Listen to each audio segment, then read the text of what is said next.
Good morning. If you ever watched Survivor season 2008, you would have seen one of the oldest Survivor contestants, Gillian Larson. Gillian is a South African by birth. She is now living in Temecula, and she has a very interesting and unique story. And we're going to start with that in a minute, but I just want to welcome you. Gillian, welcome to the show. Thank you so much, Bob. I really appreciate the opportunity, and I'm loving this opportunity of Zoom to share some of who I am and what I do. So thank you. I really appreciate this. Tell us about growing up in South Africa, because, I'm a California boy, and, South Africa is a world and a half away, which it is. It's a long way away. Tell us what it was like as a little girl. Tell us where you grew up and when you came to America. Yeah, I was born a long time ago. I'm now 73, and you did mention that I was one of the older people on Survivor, and I was 61 when I got on, which is part of the other story. So anyway, yeah, I was born in South Africa, and my dad was the doctor on a fairly small colonial type town where they made dynamite for the gold mines and fertilizer and fuses. So we lived this sort of little colonial town, I guess is the word for it. Part of what I want to, I will mention it, is that one of the most impactful people in my life ever was, I had a nanny, because my dad was a doctor, my mom she was not working, she was a nurse, but she didn't work out of the home. So I had a nanny because it was such a standard thing for people in South Africa to have domestic help. And I'll tell you what, that nanny made such an impression on me because she spent more time with me than my parents did because they were busy doing their thing. And she was an African nanny, and she taught me so much from, I remember at 5 and then going forward from that, all about diversity and loving one another despite one's differences. And there's an African philosophy called Ubuntu, which is what she instilled in me, which is what I've carried through the rest of my life. And this is what guides me, is the spirit of Ubuntu. And basically it's, we are all one. Treat others like you want to be treated. Without you, I am nothing. Without all of us, we are nothing. So that's sort of like a very short description of what Ubuntu is. So she would teach me African songs. She didn't teach me the whole language, which I'm sorry for because she was Zulu and I wish I'd known more. But what she taught me has carried me through the rest of my life. And I went to school. Obviously, we didn't have such a thing as homeschooling, but the schools that we went to were a good hour bus ride away. So it was a long way there and a long way back. And then, like most other South Africans, many of us went to a boarding school for our high school. I played a lot of sport, as South Africans do, because we didn't have television. So we played a lot of sports, and to play sports, ride the bus, and academics were really important, as they should be, and they are. So we had a lot of homework. I went to boarding school in Pretoria. I lived just outside of Johannesburg on this town called Modderfontein, and then went to Pretoria for high school and boarding school. It was a Catholic boarding school run by nuns. And anybody that's been to a Catholic boarding school would know, sort of like, there's the old ruler that keeps coming out. And stories from all over the world, it seems like that was some of the lessons, I guess, that nuns must have learned, was how to wield a ruler. But they were certainly very kind people. But we were there. I was there. I played a lot of sport. I played field hockey for my state in high school. Played tennis. I played, swimming. I was a diver. Did all kinds of things. Diver in the water, not diver from the plane. And just had a very, a good upbringing. But then we talk about, South Africa was ruled under apartheid at that time. And it was, the nationalist government was a very, very strict Afrikaans government. And I, as a child, and many of us did not feel a racist bent to this policy, this way of living. Yes, it was very strict, and we could do this and everybody else could do that, depending on their race and their color. and we didn't know of many of the atrocities that were happening in some places. So my experience with apartheid was just segregated living, which as I grew older, I could see this wasn't to be, this couldn't be. And I often think that if I hadn't have left South Africa, I very possibly would have become an anti-apartheid activist, because I've never believed in racism of any kind, whether it's in human nature, in behavior, in religion, in color, in sexual choices. There's nothing that should make you different from one another. So that's what growing up in South Africa basically gave me a great grounding, sports grounding, educational grounding, but most importantly, a philosophical grounding, which I've carried through, and looking back on those from my 73-year-old perch, can see how that spirit of Ubuntu was instilled in me, and how it has been a part of me forever. And I actually do speaking engagements, which I'll go into next, or soon, sometime, is part of what I tell people is, be the best you can be, and be the best you can be for others, because you never know how your spirit can instill in somebody else. Because I'm sure Mabel was the woman's name. I am sure Mabel probably didn't think what I am doing for this young charge of mine. I had two brothers that she took care of as well, but it seemed like she and I bonded much more. I'm sure she didn't think I'm instilling in this young girl, maybe she did, what would carry her forever. So we should all make an impact on people every single day. No, we cannot change the world, but we can change our world, and the world that we avail ourselves of and to. So yeah, Ubuntu has been a big thing. In fact, Ubuntu, I think, is partly what the word got me on the TV show Survivor, which I'll cover some of that too. But they kept asking me, what's this word you keep using, Ubuntu? Tell us. And I think, what are they saying? Because they weren't getting it quite right. It was like they couldn't describe it properly. So I said, yeah, oh, Ubuntu, yes. So, but the season that I got on was going to Africa. So it was the perfect timing for me to get on Survivor, which I'll talk a little about in a few minutes. So that was me growing up in South Africa. And then obviously you came to the United States when you were 20, 21, you said?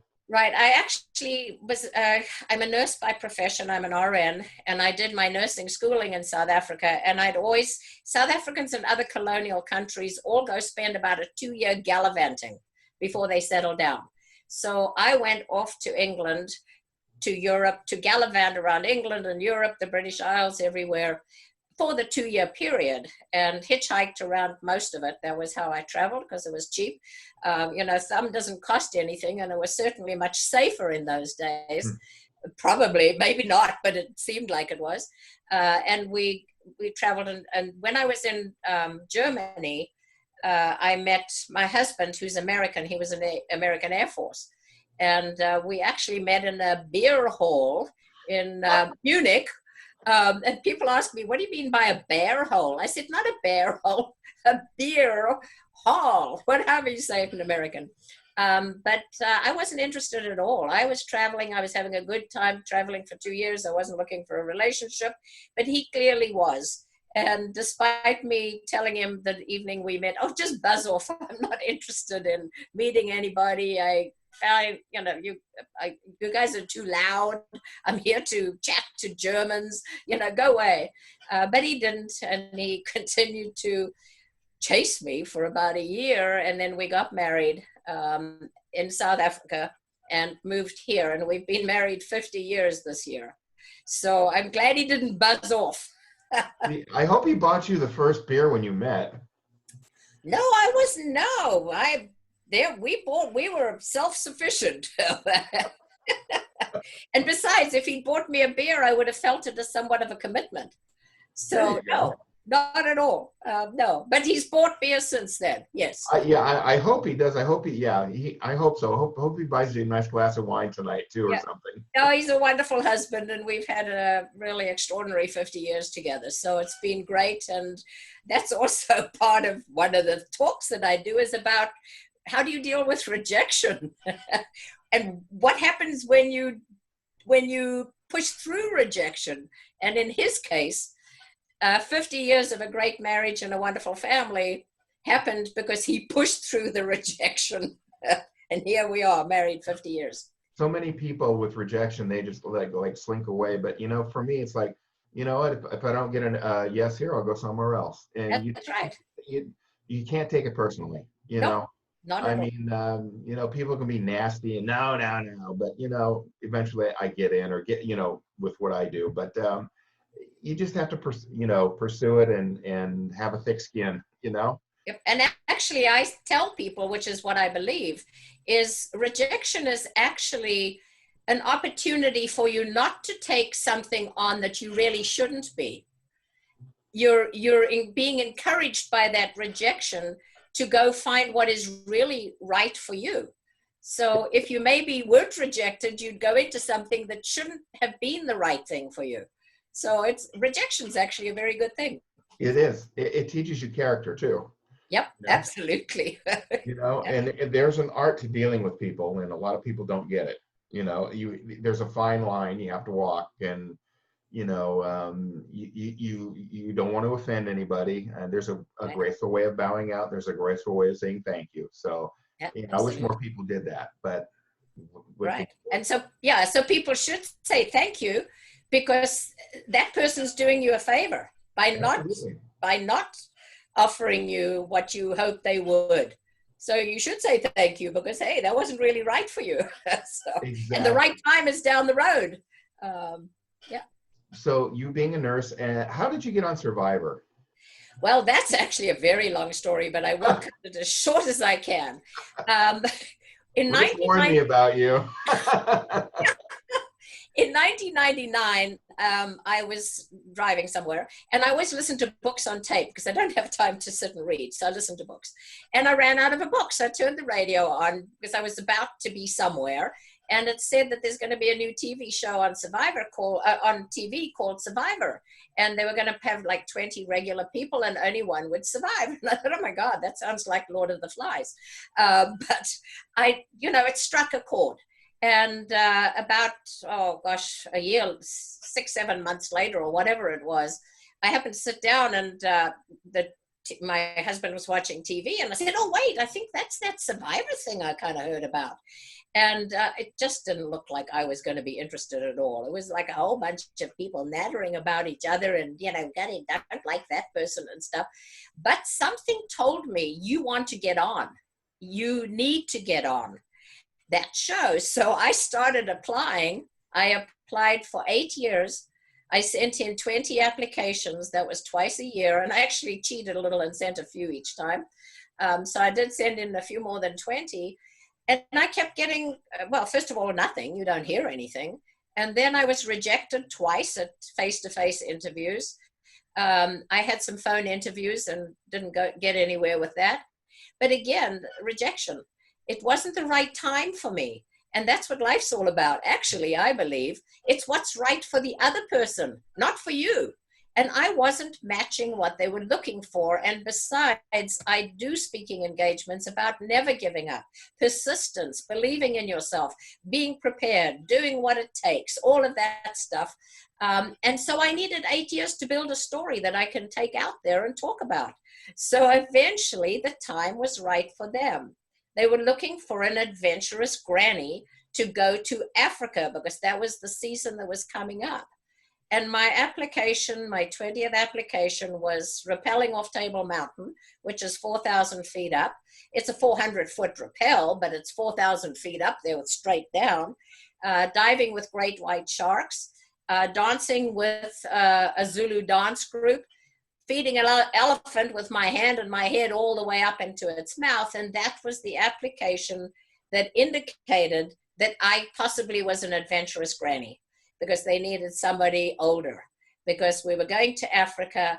I have the spirit of Ubuntu, which I then mentioned and they liked. Ubuntu Africa, that matches. So that's what it took. And so anyway, 8 years, over 20 applications. I went to an in-person open casting call and related the story of diving with great white sharks to the cameraman, who loved the story and wanted to hear more. So he didn't give me the 1.5 minutes. I must have talked to him for about 5, 6, 10 minutes because he wanted to know all about this. And so that's when the time was right. And I tried for 8 years, didn't give up, kept preparing, kept finding out what they were looking for, kept including that in my next application, played for 6 days. I lost 12 pounds. I was booted off second, and I had a 5-week vacation. And that was the beginning of the new flame that then started the next path of my life. And that's what we want to talk about now. Everybody in this world has been affected by the C word, and that's cancer. My wife and myself, we've lost our parents to it. My wife's sister is a breast cancer survivor. As you know, I have leukemia. What was it that really propelled you into this reality rally? So, here I am, I'm booted second. I tried so hard and I couldn't understand why I was really trying to get on the show. I didn't even realize that you sort of become a public figure and you have to really behave yourself. Well, I behave myself anyway, but so I didn't know any of that. I just felt this deep passion to make it. And it was a huge challenge to get on, and I love a challenge. So here I am the day after being booted off. I didn't care for my tribe. It wasn't a good match. And that's a very long story as well, but I won't go into that. So for that first day, I was just like, boo-hoo. This is terrible, and there was anger. I have to say, anger. Why was my tribe like it was? Why did I end up with that tribe? I mean, on and on. You know what we do to ourselves. And then after one more day, I thought, this is getting me nowhere. Get out of your pity party and open your mind and your heart and think about either move on to something else or why. Why was I so persistent to get on Survivor? When I realized, after talking to some of the Survivor handlers that were with us, that sometimes people from the show get together and later. And I thought, oh my gosh, do I have something in my hands? I'm now part of this reality star world. I'm now this public figure. I belong to that world of others. I love Temecula, and I had heard Michelle's Place story about 8 years before this. And she was a young woman who died of breast cancer when she was 26, because she was misdiagnosed when she was 19. And again when she was 20. And Bob, every time I talk about this, I get goosebumps because I know it's been such the right path to have taken. So I thought, hey, I can do a fundraiser. I can have reality stars come to Temecula. We can promote Temecula and businesses and other people in the town. We can raise money for Michelle's Place, which is a cancer resource center. And that's how it all began. So I was walking in the jungle for 5 hours a day, practicing for a 60-mile walk when I came back. And also I thought, wow, where else could I walk in a jungle and on the beach for 5 hours a day, make use of this opportunity? So I did. And these thoughts kept coming into my head, how we, and at that point it was a me, there was no we, what could be done? And I thought, oh, we could do this and this and this and this. And it ended up with a 3-day fundraising event for Michelle's Place. And this year would have been our 10th year. And it's basically fun for funds. We raise money for a very worthwhile cause because both my parents and a brother died of cancer. I've had a breast lump, which was, thank God, negative. A daughter's had one that was, thank God, negative. So I know what it feels like to need help and support. And Michelle's Place does exactly that. They have been operating for 19 years now, and they have provided over 160,000 no-cost services to those that seek their help and their support. And people can see it. It's michellesplace.org. And they provide amazing support, and they have been through this COVID period virtually, and hardly missed a beat in what they've provided for people. Initially, it was a breast cancer resource center. Last year, they opened their doors to all forms of cancer. And in the first year, they saw 50 other forms of cancer seek support. Wow. I didn't even know there were 50 other forms of cancer. So that's my flame of Survivor was extinguished. With Jeff, anybody who knows Survivor, he snuffs out your torch and he says, the tribe has spoken. Well, what he and I didn't know was the tribe is actually speaking for something so much more down the road. And that's when my flame of all of what else I've done since then was ignited. Wow. And I took it and ran with it. And thank God for people who have come on board to help. We run about, 100% on volunteer time. I volunteer my time. Everybody who pitches in to help, because you can imagine 3 days of fun events takes a big effort. And they're all volunteers. And then sponsors come on board and provide us with about 80% of what we do for 3 days is provided in sponsorship. Time, talent, product, food, music, photography, videography. People come on board, and I know it's because of why. Why do we do this? And I can ask people, I tell them the story. I say, this is what we do. This is why we do it. And I always say we, because I would still be in the jungle if it wasn't a we being everybody. This is what we do. And is there some way you would like to be involved too, for the passion, knowing you make a difference with what you can offer, and having fun and getting some visibility through us? Because we have a huge following, Facebook, Instagram, website viewing, and it's all because it's a great reason. I mean, there's no other reason for doing this. Yes, it's a lot of fun, but it's also a lot of work. But yeah, so Survivor did something huge for me. And I was kicked off for a very good reason. If I'd been on further, I wouldn't have had the time to dig deep and say why. And then following the why was a what and for who. And that's where it became. It's a lot of work, I know, putting something like this together. Rich P, who is the Dodgers former photographer, introduced me to you, and he's been helping you out a lot. And he said, Bob, you're really going to like talking to her. And I can see your passion. Most of what you've said rings a bell with me. It clicks. And people need to step out of their comfort zone at times. And, if you believe in something, go for it. Whether it's a cancer, whether it's, any sort of disease, or any good cause, whether it's helping out the gays, straights, blacks, white, it doesn't matter. Whatever you believe in, do it. If you believe in it, go for it. And, cancer, of course, like I said, is affected us all. It's a hideous disease. And when I found out I had leukemia, the first thing I said was, how long do I have? And my doctor said, it's not that kind of cancer. He says, you've got the good kind of leukemia. And I kind of looked at him like, what?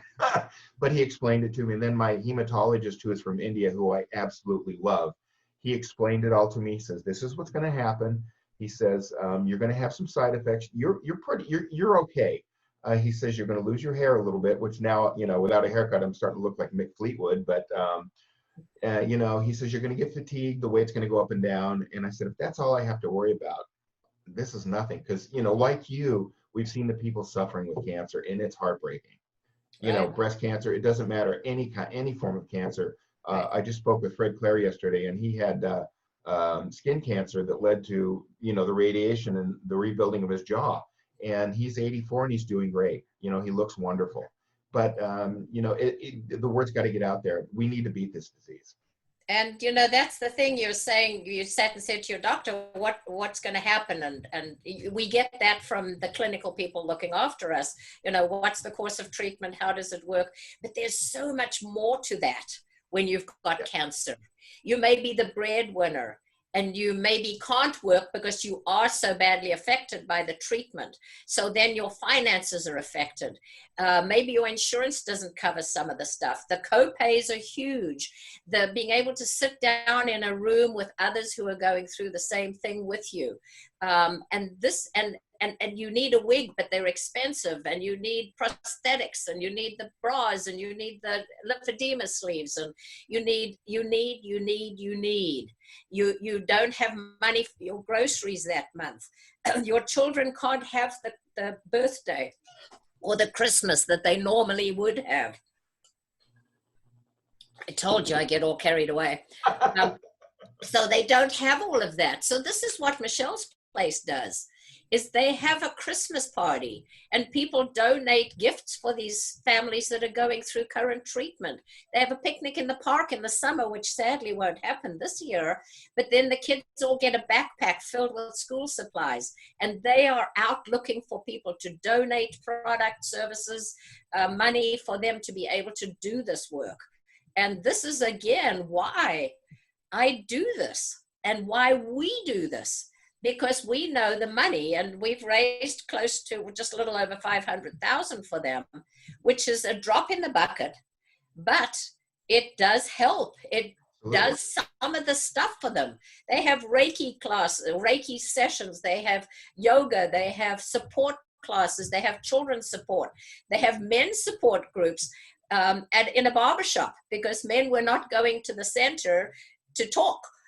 So Casper of the Old Town Barbershop said, hey, people always talk to the barber. It's like, it's what they do. So he says, why don't we do this? Like, well, I don't know, once a month, maybe it started. But then now there's the husbands hangout, and the men go, they don't necessarily want to talk about anything disease-wise or cancer coping-wise for themselves or their family, who's ever going through the cancer, but it's a place that's safe, and they can go, they have a beer and pizza, and I don't know if they get a haircut while they're there, probably not, but you see, this is why. And I know there are so many causes and needed services everywhere, but I chose Michelle's Place because she was 26 when she died. And she was a young, adventurous young woman who was on her way to the Peace Corps. And that's when they explored her breast lump further and said, oh my gosh, this is a stage 4 breast cancer. And so that's why I chose Michelle's Place. And, cancer's affected my family. But when I think about, and I wanted our money local, I didn't want to raise money for a national organization. I wanted to meet somebody choosing the same tomatoes as I do in the store. And she says, oh my gosh, I've just started being supported by Michelle's Place, and I can't tell you what a difference it's made in the cancer journey for me and my family. Not me, but this is the person I'm talking to.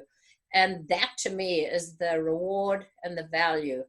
And many of our volunteers have cancer, and they do it and help because they know the difference that it makes. And Michelle's Place needs a lot of money. They're not federally funded.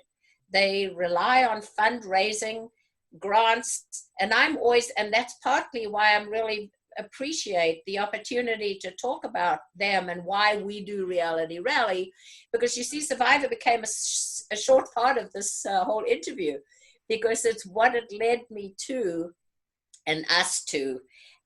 Because you never know who's out there listening that may have some money tucked in their pocket that they're looking for somewhere to donate to. And so I want people to know about Michelle's Place Cancer Resource Center in Temecula. They recently bought a new building because they had I don't know what the footage was, but it was getting too small to manage everything that they were providing for all cancers. So they, need that help in donation of product, supplies, money, whatever they have. But yeah, that's the passion. It's amazing to think that, you know, your little stint, your short stint on Survivors was a springboard to this. You know, and of Absolutely. course you have the background being a nurse too. You speak the language, so to speak. You can talk to these people, the doctors and the people. You can talk technical with them. Where, you know, if a doctor's talking to me, it's like, you know, some of the things he's telling me is like Greek, but you Absolutely. understand what they're talking about, and Absolutely. you can translate it into the I hate to use this word, but the layman's terms where people can understand it. You know, not technical.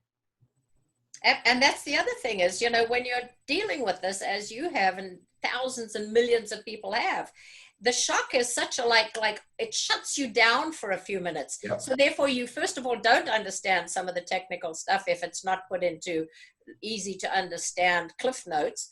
And you don't hear it. So again, that's what Michelle's Place provides. Is you walk in and they say, you know, welcome, and they say, how can we help you? And the person will say, well, I actually don't know. Let's just go through this. And then one of the patient navigators talks to them and they find out what they need. And it might be that they just need a wig, or they need help getting to radiation or something. Or a pat on the back and say, A you know, hug. a Yeah, hug. Exactly. a hug. And sit down and talk. Yeah, it's amazing. So Yeah. yeah, that's what Survivor did for me, and people, and also I developed speaking engagements, and I've done over 450 in many places. I Wow. don't charge organizations or social anybody that does good stuff. You know, all the service organizations and women's clubs and schools, absolutely not. And I've done a lot at schools because the kids listen to me because I was on TV. They don't listen to me because I've got some few wise words to tell them, because they don't want to be told anything. But Right. when I relate it to my Survivor experience, the kids hear it about never giving up, pushing forward, believing in yourself, preparing yourself. You're not an NFL football player in 5 minutes after you wanted to become one. It's what does it take to be the best person you can be? And I value this opportunity to get out and speak to women that are like in their 70s and 80s. If somebody in that audience might be thinking, oh, my life is all over, I'm of no use to anybody, it's not. I tell them I'm 73 and you can do anything you still want to in whatever regard you want to do. So I really value that opportunity. And I have a website, it's jillianlarson.com, which I must say I have to update a little bit because I'm so busy with everything else. I haven't really updated that as much. But it's there and it talks about who and what and why I am. But you see, that's what Survivor did for me. And it's because it was meant to be. And I took it. And I didn't cry about it and just get angry and move ahead. I took the experience, and thank God for all the people that helped me. And the doors I mentioned this earlier, the doors that it's opened for me. Absolutely. I know I exactly what you're talking about. absolutely, one thing leads to another that enhances you as a person and leads to something else that might be of value to somebody else. And you know, the thing is, you know, doing what I do, people, my certain people, I'm not going to mention names, but you know, it was always put downs. Oh, you're not, you're this, what, you can't do that. You can't, no, you can't be a photographer. You can't do this. And I chose not to listen to them. And I was right. You know, you've got to do what you want to do in your life. You only have one life. If you have a passion, go for it. Don't let people tell you no, because those people are miserable and they're scared because they didn't do anything with their life. They're not happy and they're trying to take you down. Just ignore them. You don't need them in your life.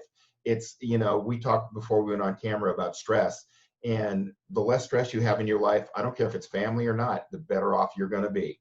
And it's been proven, you know, less stress, you're going to lead a healthier lifestyle, especially in Absolutely. this day and age.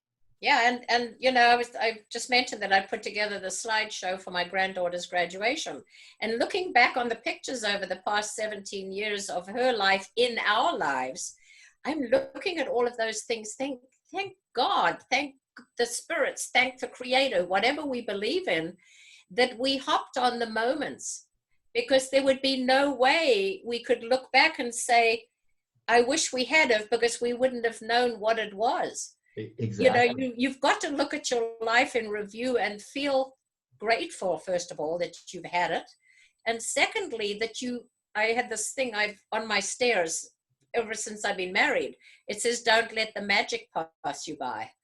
And I see that every time I go up my stairs. We've moved 18 times, which is another story of its own. So in 18 homes, I've had that saying, don't let the magic pass you by. And certainly some things you can't fit into your life, but in general, why not? If you're physically capable, it's not illegal, unethical, it's got to be moral, ethical, legal, and doable. And you go for it. This isn't a practice run. You can't say, okay, now practice, now I'm coming back to do it right. This is it. Absolutely. Make a difference in this world. There's too many people that are mousy. They don't want to do anything. They want to stand behind and criticize and things like that, cut you down. Make a difference in this world. It doesn't matter what type of thing you want to make a difference is. You with your cancer research and your fundraising, it is making a difference, and we need to eviscerate this disease from the planet, and hopefully it's coming in the near future, because it takes its toll on so many families, breast cancer, liver cancer, it doesn't matter. It's a horrible disease. And that's why I do what we do. And I do believe that my path was guided, and some people think that's sort of hokey, but the fact that I actually heard that on the radio about Survivor was the first little plug. And I never listened to the radio, so it was meant to speak to me. And then I heard about Michelle's Place, because my neighbor was doing some cooking. And she said she was doing it for Michelle's Place. And I said, what's that? And she says, actually, I don't really know all about it. So I researched and looked into it, and that struck me. And so all of these paths, and then in my journey to Survivor, as I call it, I was offered a place on The Amazing Race. And I turned it down for several reasons, but I turned it down because I felt totally driven for Survivor. And then, interestingly enough, so much of what I've done is surviving. Not me surviving, but it's for survivors. I do work with some military groups. I've done some speaking. I've been part of, a veterans organization. I did a color run for Gary Sinise Foundation and met him in Temecula when he came. So it's been for surviving and survival. But then my speaking, in my mind, it's for surviving life in the best way you can. And one of my taglines for my website for Reality Rally is an Edmund Burke saying. And again, that struck me one time when I was at the San Diego Zoo. I saw it on a sign. And it's the greatest mistake a person can make is he who does nothing because he can only do a little. And I thought, that's what it's all about. We all do our little in whatever it is. Then it amounts to something that matters. And that's, again, hey, life is for living, and absolutely. You only have one life. Yeah, we have one life, 80, 90 years tops, and you better make it count. You're doing it, I'm doing it. People who do what they love, like the old adage says, if you do what you love, you never work a day in your life. Right. And it's true. I think what you're doing is wonderful, and I cannot wait for next year, because I'm definitely coming down, and whatever I can do to help you out, you've got my number. Please let me know what I can do to help. And in the meantime, anybody, yourself and anybody else that might be watching, listening, just to get a sense of it, because you can't come to the event because we're not going to have it till next May now. Hopefully everything's going to be clear, and we will run it for our 10th anniversary. It'll be year 11, but it'll be our 10th anniversary.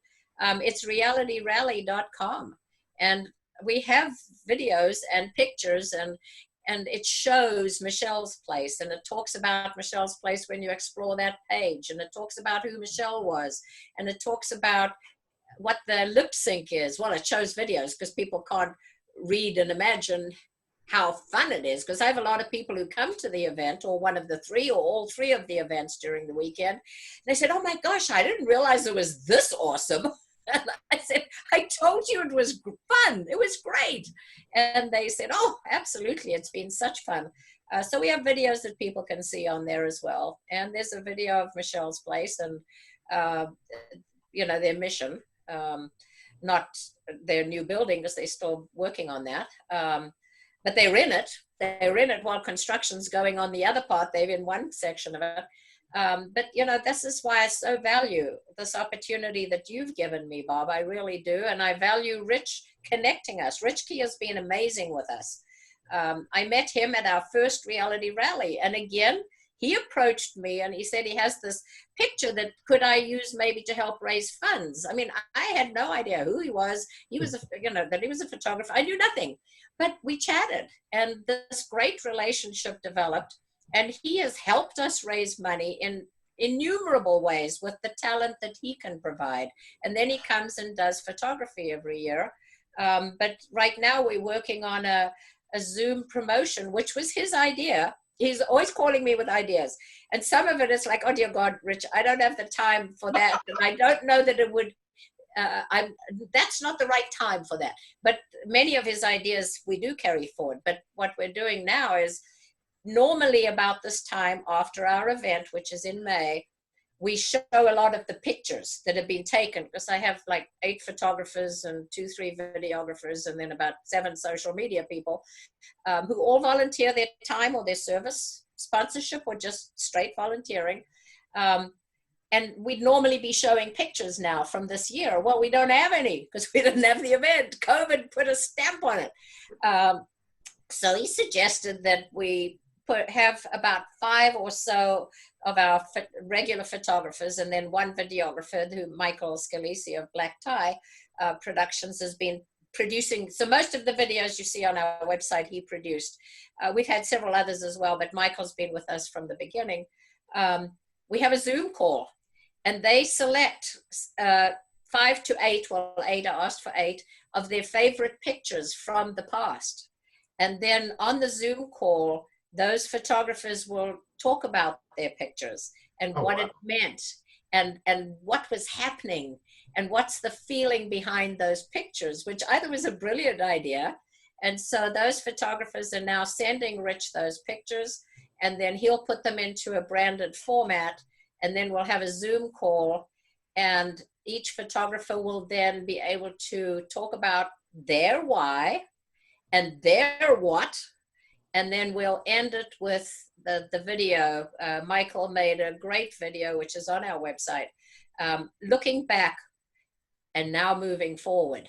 And it's basically a thank you video for everybody that's been part of that. And that's right on our homepage. So I thought this was a brilliant idea. So we're busy doing that right now. For the people who don't know, Rich Key and I connected through an award I got last year in Pasadena. Rich Key is the former team photographer for the LA Dodgers, and growing up as a kid, he had the job I always wanted, him and Vin Scully. But Rich and I have bonded, and he has stories, and he's a very nice guy, and I'm glad he hooked me up with you, and hopefully we can work out something in the future, and I can contribute, because being a cancer survivor, it means a lot to me. Right. Yeah, Rich also does talks on talking. He shows his pictures from his Dodger days.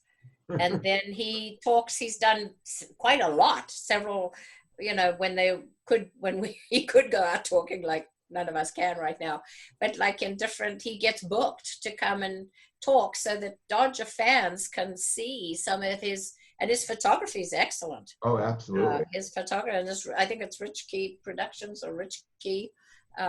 Sorry, Rich, I should have that at the top of my head, but I didn't. But his photography is amazing, and he does excellent work for us. And he's a Survivor fan, and he's a Big Brother fan. So he loves meeting, because the reality stars that come to Reality Rally are usually from about 30 different TV shows. It's Survivor, Amazing Race, Big Brother, Hell's Kitchen, Chopped, Naked and Afraid. Gosh, I know I'm leaving off a million of the shows, but they have to raise money. Those reality stars have to raise money to come to the event for Michelle's Place. And then we cover some of their expenses while they're here with sponsorship and ticket sales. But if they don't raise money for Michelle's Place, they're not here for the right reason. And so they have to raise the money. Otherwise, I tell them, sorry, your torch is snuffed for this year. You can't come. So it's very important that they raise money, because then they believe in why they're doing it. And then we take them to Michelle's Place so that they can see what Michelle's Place does and meet the family. The Watson family are the parents of Michelle, and they started it, and they're just wonderful people, and they're a huge part of the whole weekend. They're with us the whole weekend. But yeah, it's that's what we do.